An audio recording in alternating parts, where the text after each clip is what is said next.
Ngayon magluluto tayo ng pakpak ng manok. Una, hugasan natin ang pakpak ng manok. Ilagay sa isang lagayan at isa-isang tabi. Hiwang maliliit naman ang gawin natin sa sibuyas.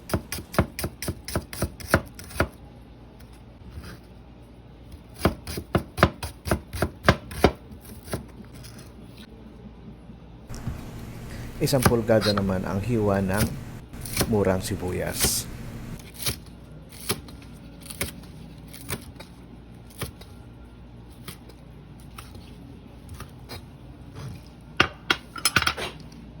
Hiwain naman natin ang bell pepper ng pahabang di kanipisan. Siyempre, tatanggalin natin ang mga buto.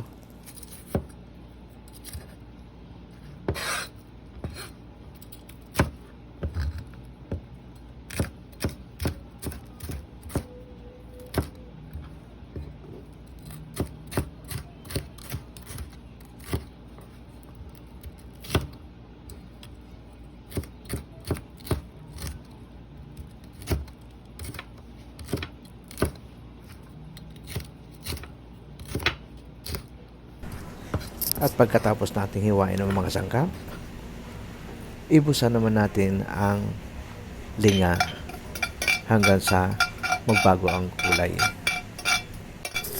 At kapag brownish na ang kulay ng linga, isa-isang tabi. Simulan na natin ang paggisa.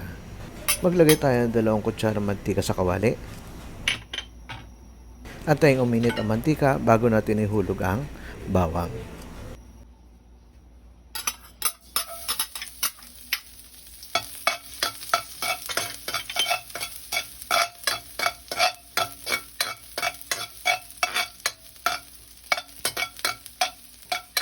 At kapag nagbago na ang kulay ng bawang, ihulog na natin kagad ang tinadtad na sibuyas.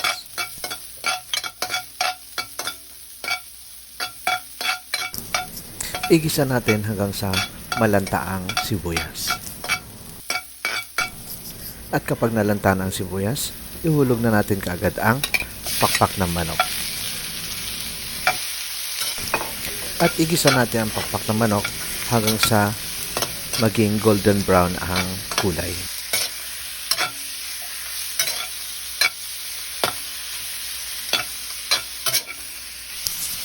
At saka lang natin buhos ang toyo.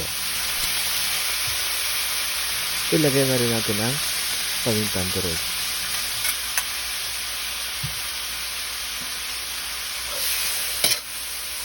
Halo-haluin natin sandali bago natin ibuhos ang 1 tasang tubig.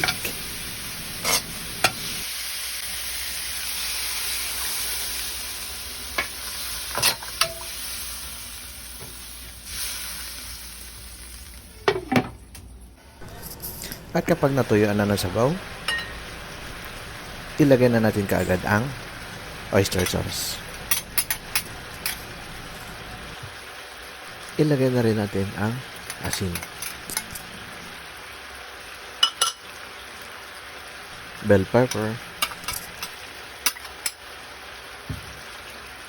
at murang sibuyas. Tsaka natin lagyan ulit ng kalahating tasang tubig. Halo-haluin sandali.